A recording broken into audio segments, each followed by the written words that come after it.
2:35. Just had lunch. It's coffee time. Even though coffee makes me feel funny. Should I not have a coffee? Anyone for coffee? Get it? For coffee. I don't know.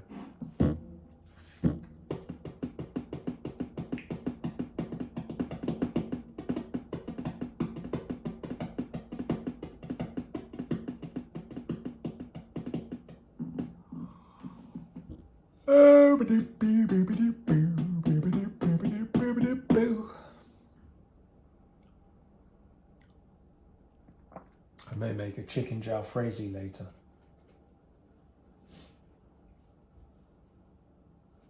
I need to clean this shit up first. Kitchen's a bit of a mess. Whoa.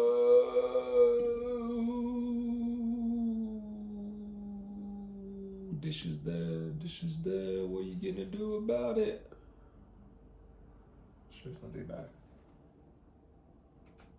I'm just OCD. Bit OCD. Oh, fuck off! Whoa!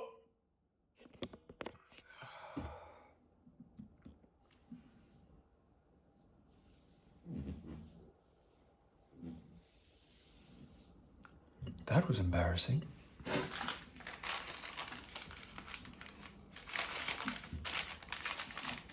So how's it going, guys? How's it going? Do you want to see me pop some cherry? Oh my god. The spider's back. Can you see it? It's making its way down.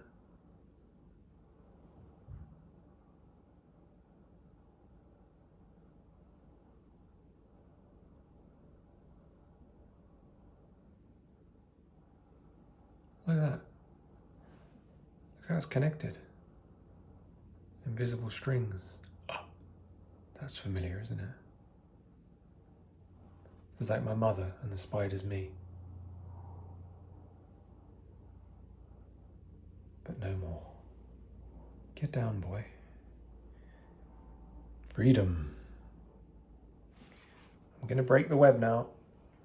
Ah, now you're on the tissue. Now you're on the food. Uh-oh. Uh-oh. I think I've killed it. No. No, I didn't mean to do that. I didn't realise. Come out. It's still alive. Ah. There we are, it's on this tissue. And there it is. Just keep following me everywhere. This is one from upstairs earlier. I feel so loved.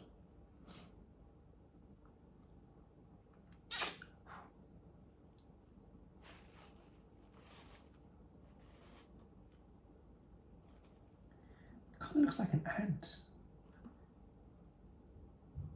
But it can't be, it's a spider. It's like the body and the legs like a spider. No. So, put it in the bin. Will it survive in the bin?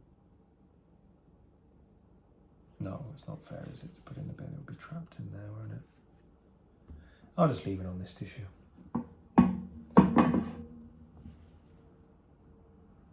Can see why that will harm it. Looks pretty comfortable to me. It's like a bed. I wouldn't mind that if I was a spider on a tissue.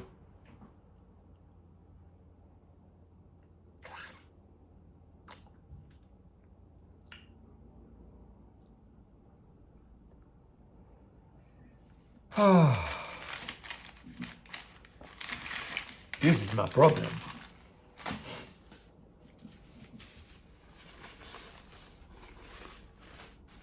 I think I was possibly overly emotional today, but I needed to let it out. I think because when I don't sleep well, I get more emotional. I've always had that. If I'm up very late and then I I only have like a few hours. It just,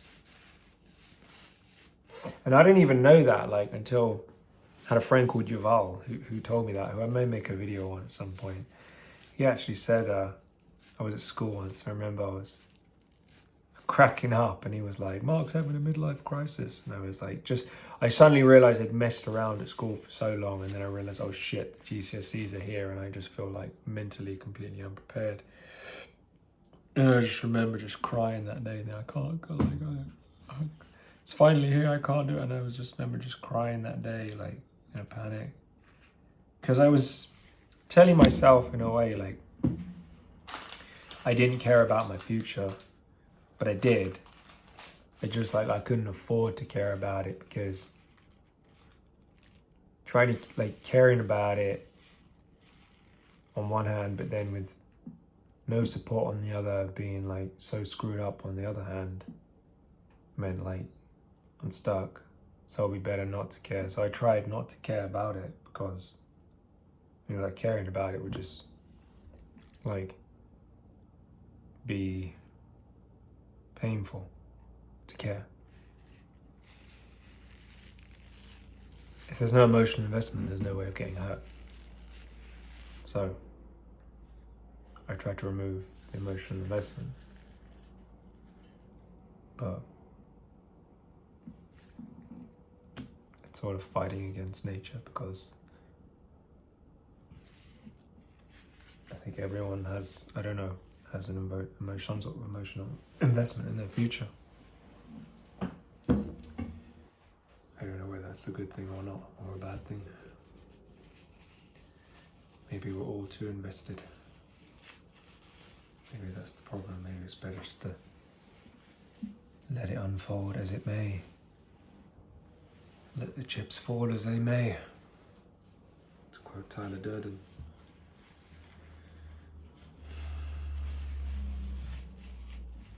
We're so invested in the future, we rarely even enjoy the present, and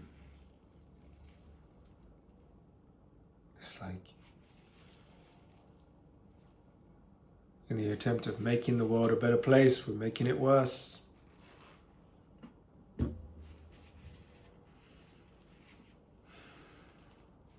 It's a fucked up world, Maxi, but I trust God knows what he's doing.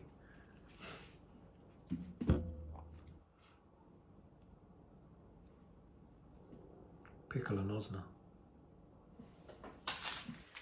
Pickle and Osna. Pickle. Pickle and Osna.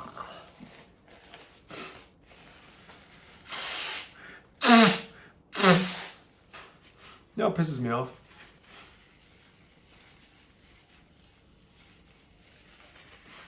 Is that my mum still has her friends. She still has some friends because she contributed to all of my friendships fucking up. Yeah. That may sound childish, but she did.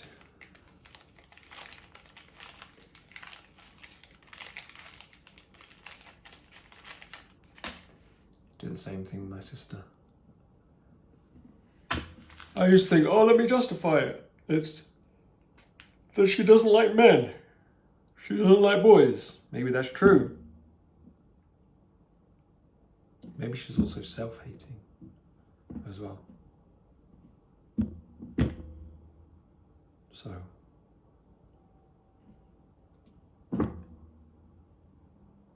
maybe she also hates on my sister.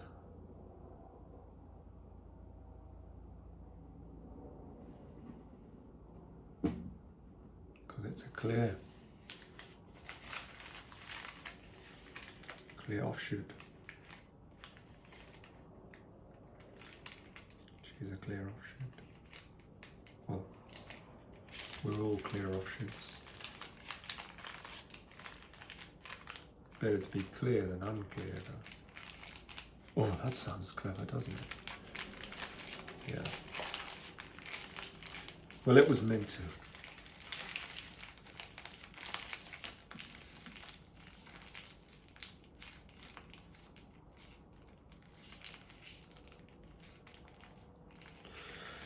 So let's make this tea or coffee. I can't decide. I can't decide. I can't fucking decide what I want.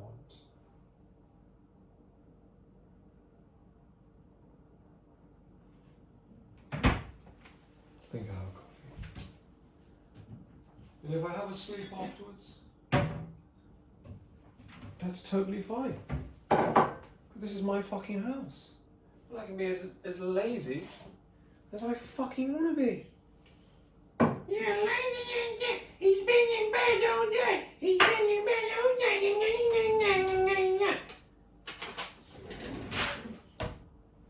Yeah. No more, bitch.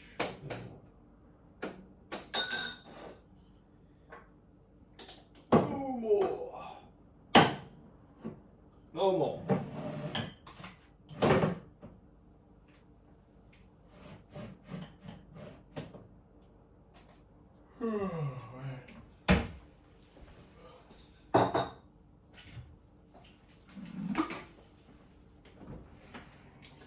What's it all about? What's it all about? Oh, what's it all about? What's it all about?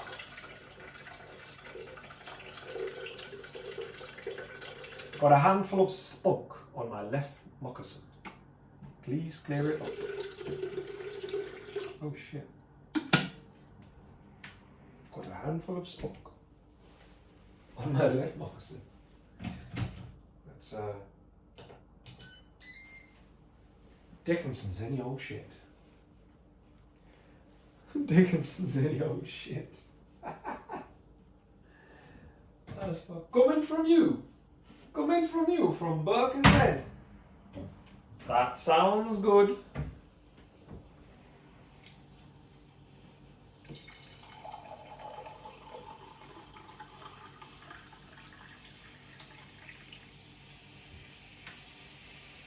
Coming from you, from Birken's Head.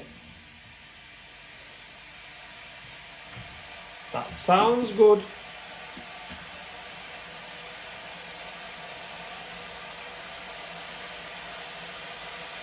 Ooh.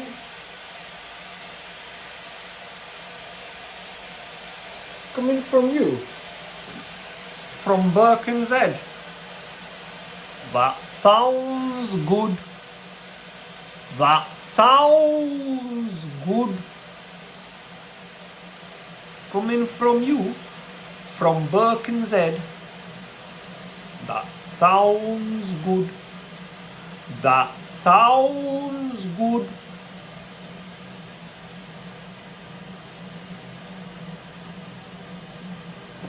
ADHD, coping with trauma. Is it ADHD? I don't know. Probably just displacement strategies, repression, fakery, bravado, I don't know. Call it what you may. But make sure to shut up and sit down.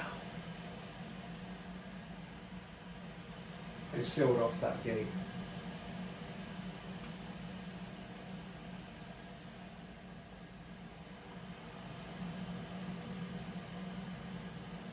Oh, brother. My grandfather would do that.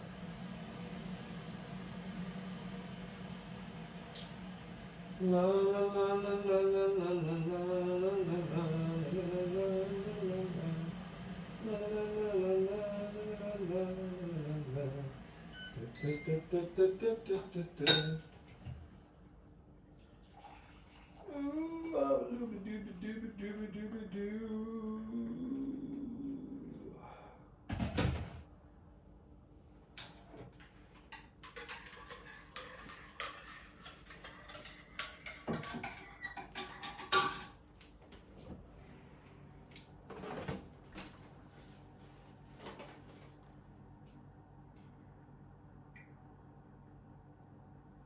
Sometimes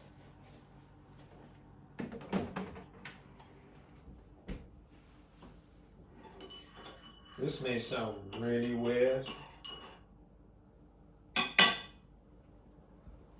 Sometimes I fantasize about being in prison. And I wonder what, if I told this to a therapist, I don't know, I never got as far as, I don't even think I had those fantasies then. It's like a fantasy of complete just stability, knowing what's going to happen every day. Like, I suppose you don't know what's going to happen every day in a prison. It's fucking unpredictable. But in theory, with a routine and being safe from myself and being safe, not being able to hurt those I love, because that's my biggest fear, is repeating the same bullshit that was done to me. That I'm not up to the job sometimes, as a father, as a husband, and it's this fear and this sometimes wish to just escape. That I can't cope. I'm gonna get hurt, or I'm gonna hurt someone else. Not physically, but emotionally, or I'm gonna get myself into trouble. So it's like just get on with it. Just lock me up, like, before I hurt myself or hurt someone else. Sometimes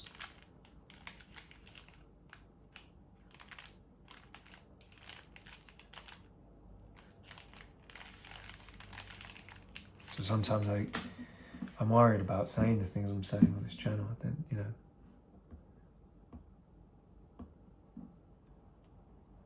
there are malicious people out there that probably possibly look at the video and be like, oh, so you did this and you did that, that's it, I'm getting you done. Like, kind of like they did for,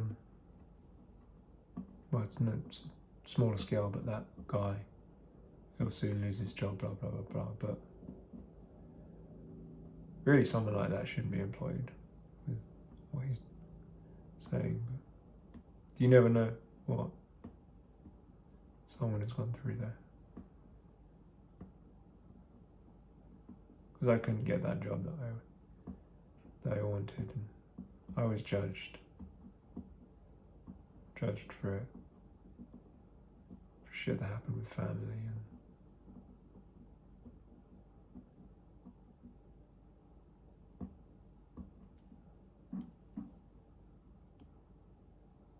in some ways I'm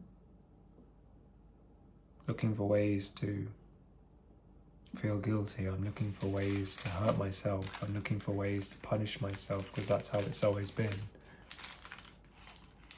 That's all I've ever known, is punishment. Punitive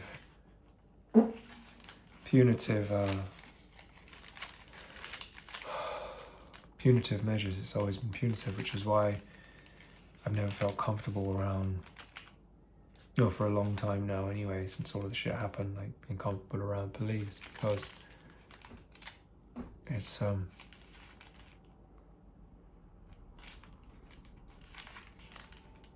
always felt like punitive action and retribution and all that type of thing. And that leads me on to what I was thinking about earlier, and I was thinking about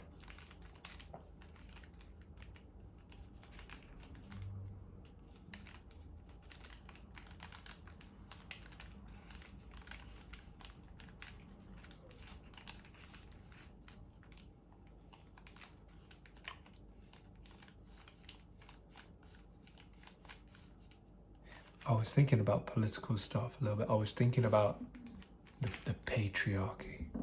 Now, I don't know whether that exists or not. But if it does exist, I've come to the conclusion that we all created it, and we all play our part in sustaining it. maybe it doesn't exist. Maybe it's a necessary evil. Maybe even to mention it is just vicious feminism gone even more wrong than it normally is, if that makes any sense.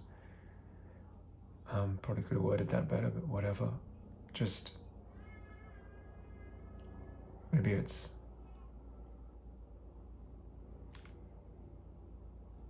man-hating misandry disguised as empowering women. But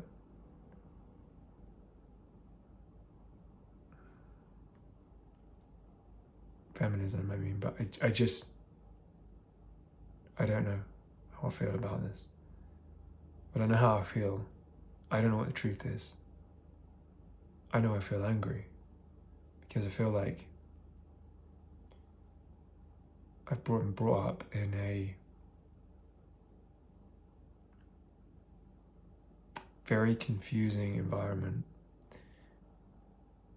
As a Jewish guy,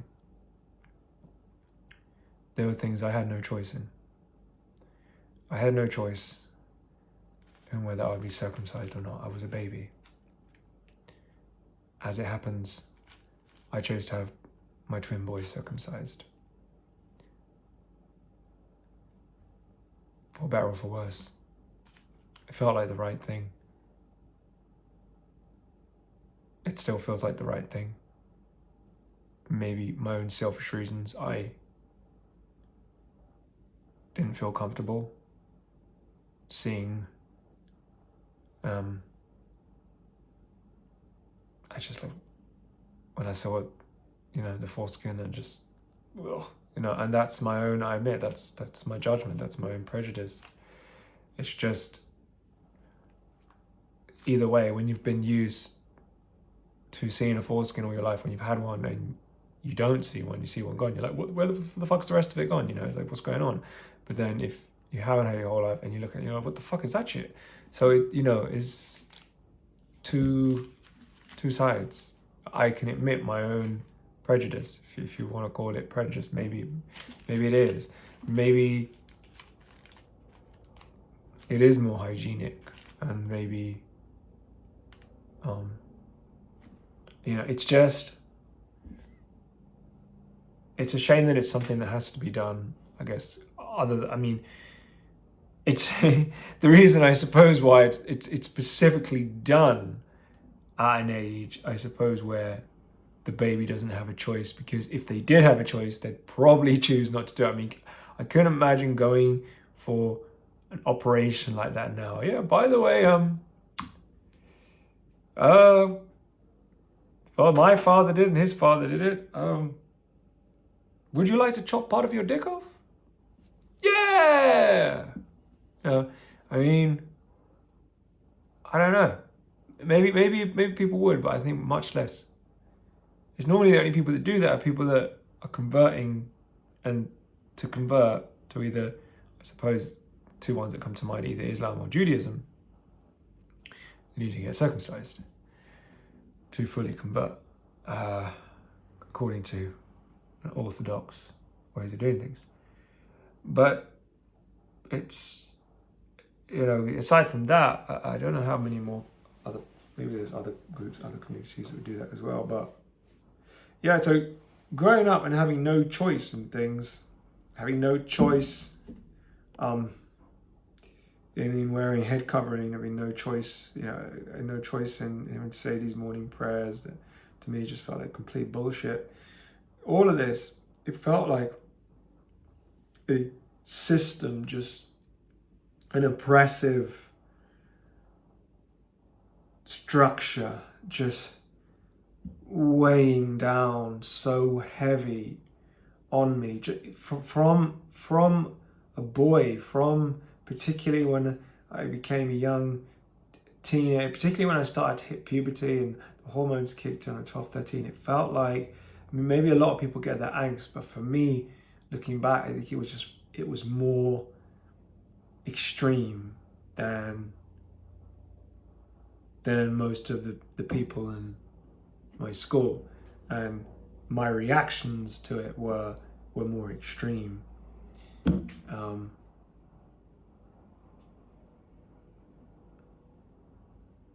I remember once I got in trouble at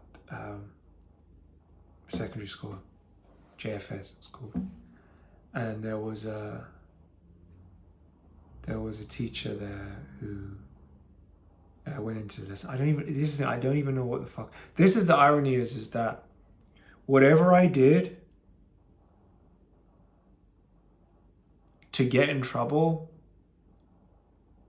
my response or reaction to getting in trouble was far worse, proving that their punishment just wasn't effective on me in the slightest. I just became more angry. It didn't calm me down. It didn't like, oh, I've learned my lesson. I just became more enraged. So I don't know what the fuck it was for. Some probably petty bullshit. I was asked to leave the classroom, and I'm waiting outside, and then this other teacher walks by, this man, and the one that threw me out was a woman, and this man walks by, and he says to me, "What's going on? Why are you outside your class?" And I still remember the name actually, because I said, because I said it was Miss Martinovich has thrown me out, and I say, oh, and he goes, oh, why has she done that? I said, because she's a fucking bitch. I just said that to his face, and it felt exhilarating. It felt so good. In that moment, I just had power. It just felt good. Not fully good, not as good as having a positive way of being would feel, but it felt better than feeling just completely vulnerable, just feeling nothing.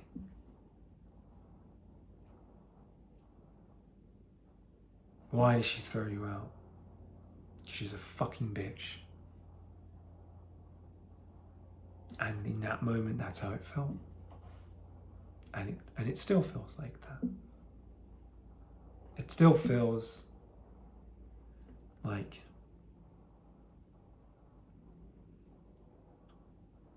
and I see it, and I told you, I see it with neighbors, I see it with people. I feel like there's this thing about women, mothers, getting back at little boys, like men are evil, men are bad. And here's a vulnerable one. Here's one that hasn't taken maturity yet. So this one, we can really punish and get away with it. Because what can he do about it? But once he grows up, and he's got a machine gun in each hand, or a machete in each hand, oh, there's nothing we can do about it. We can't defend ourselves from him. So we better kill him now.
Free therapy over YouTube.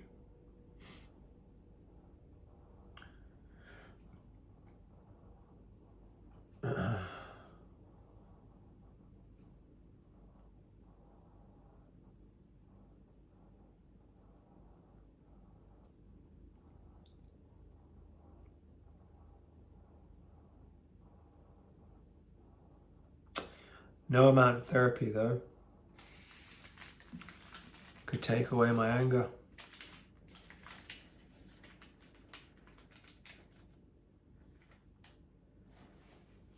And there's the problem. I still call it my anger. My little baby that I won't give up.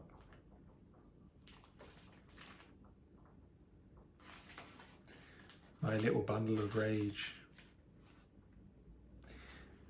I carry with me everywhere I go. Although, today,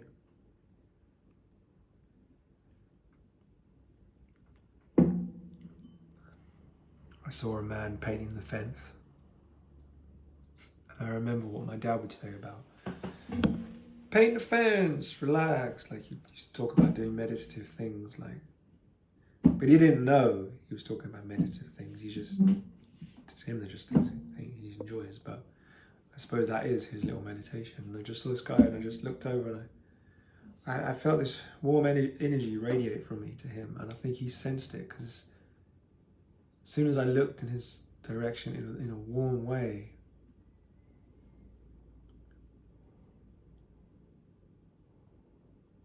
he looked back and kind of smiled, and I said, lovely work, beautiful. And he was like, yeah, thank you. And it was just a really nice experience. And it felt so much better than feeling angry. And that was like a little taster that I had today of what it's like to feel warmth towards a stranger.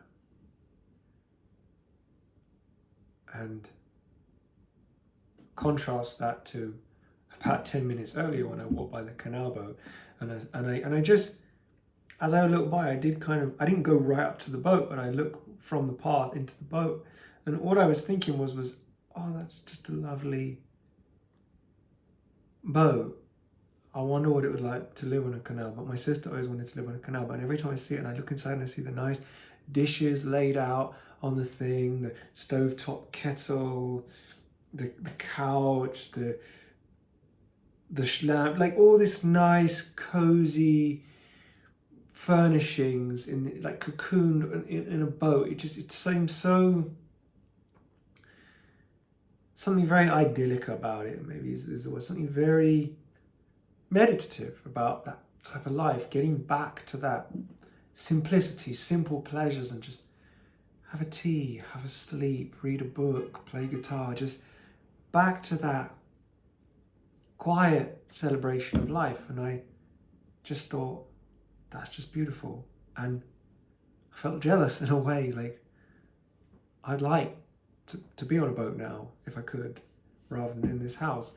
But in a sense, I was experiencing it, temporarily through them. But they look, because I just imagine what it would be like when they were sitting there, and the way they look back with like their arms crossed, like, oh, this guy appearing, and it's like, and then my energy changed. It's like, it's a two-way thing. It's a multiple-way thing. It's like, I realize now, if sometimes you can send out good energy, but if people are afraid, if people are, remember, they live on the canal, there's homeless people, there's people doing drugs, they're vulnerable. They're vulnerable where they are. So they're naturally going to be, most of them are like that. And one of the reasons they live on a canal boat to begin with is probably that they're vulnerable, they feel vulnerable where they are, they want to get away. Of course, they end up in a place which is actually potentially more vulnerable.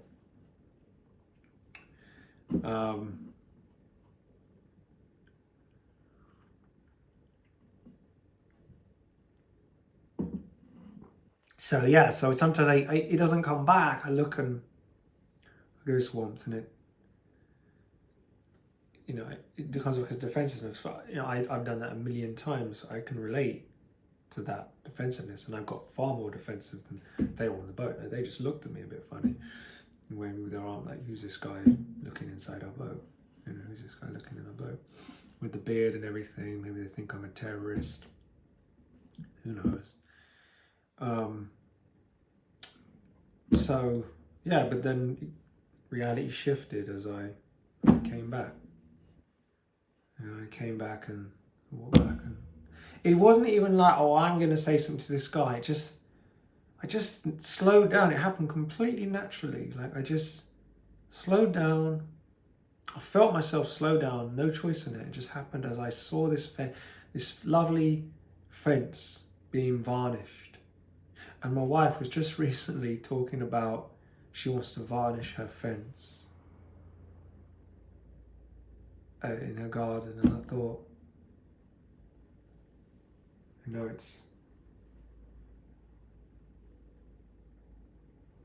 it's just a lovely thing what he was doing. And my wife wants to just protecting the fence, just gently, that motion, the way he was doing it with love. It was just loving that.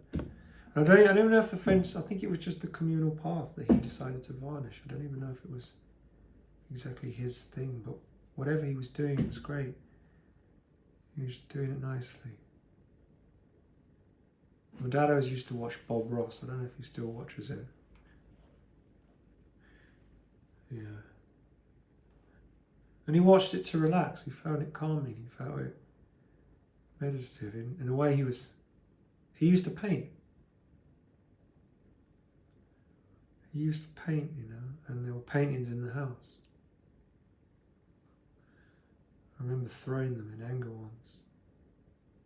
I think I broke them. I feel bad about that.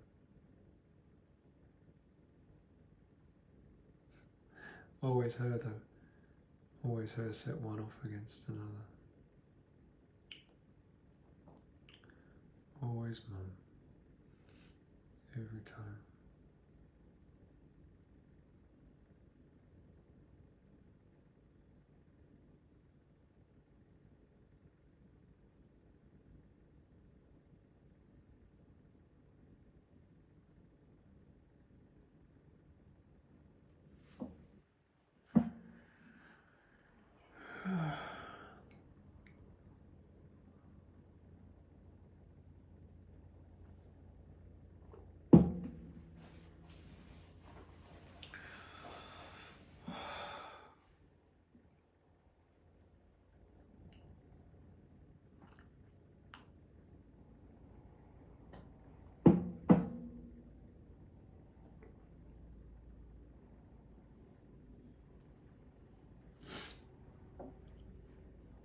Sometimes I think I just want to run away, become a monk.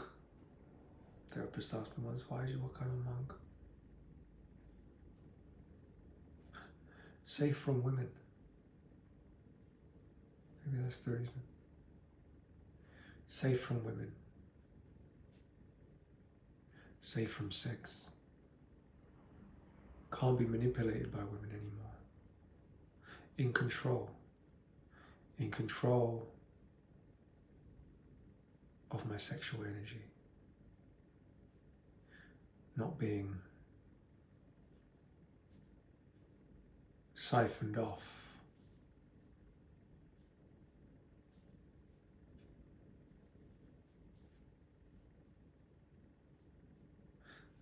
by leeches.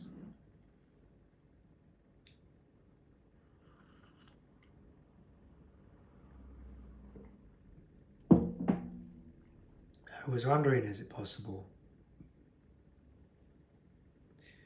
to be a gay incel? And then you get these incels, and I think, when I say these incels, I mean technically anyone becomes an incel who's been celibate for a long time and they didn't want to be. They've now become a temporary incel, but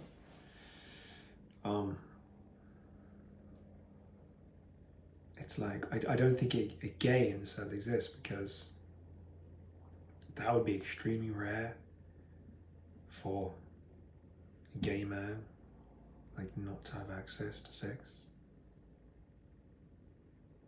Like,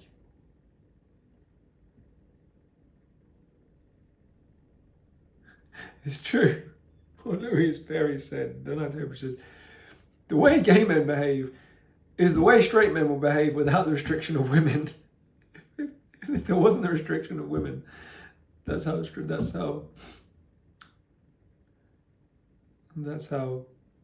will behave. If they weren't restricted. But they are. So yeah, I think about the patriarchy. I think about sex a lot, and I think about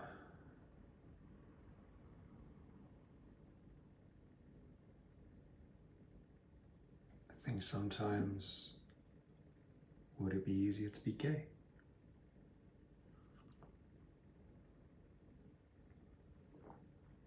But then I love my wife.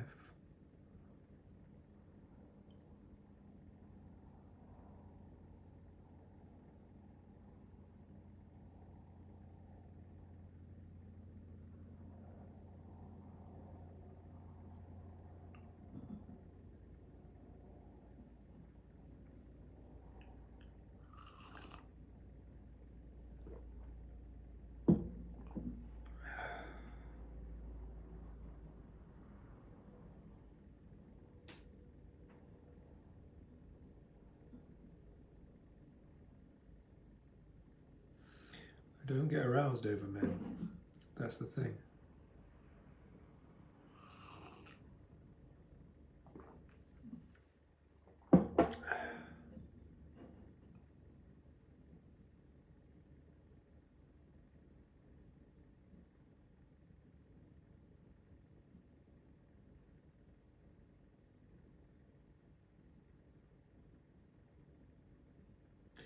I just find it easier to trust them. And they seem to find it easier to trust me.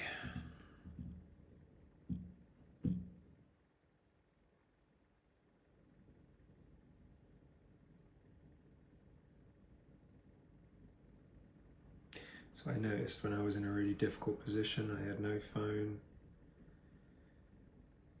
and my neighbour helped me, let me use his phone to order a new phone, let me use his laptop, let me use his Wi-Fi. And I could just tell he'd been through that mental health shit before. He just was like, Mark, I just got that vibe from him. It's like, I trust you. And he could trust me. Because I like him and he's a good guy. Troubled like me, but a good heart. I appreciate his kindness.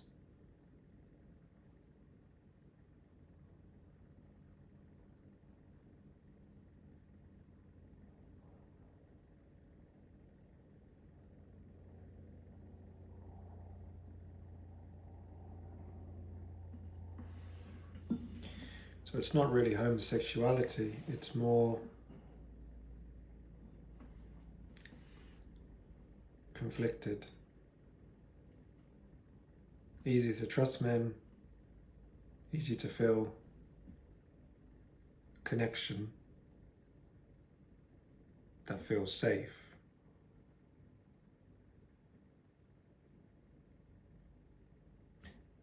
But sexually and romantically attracted to women. Maybe it's just I miss having friends.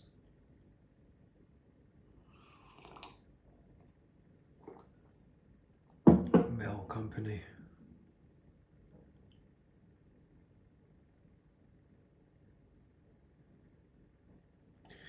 As you can tell, I'm not really one of the lads.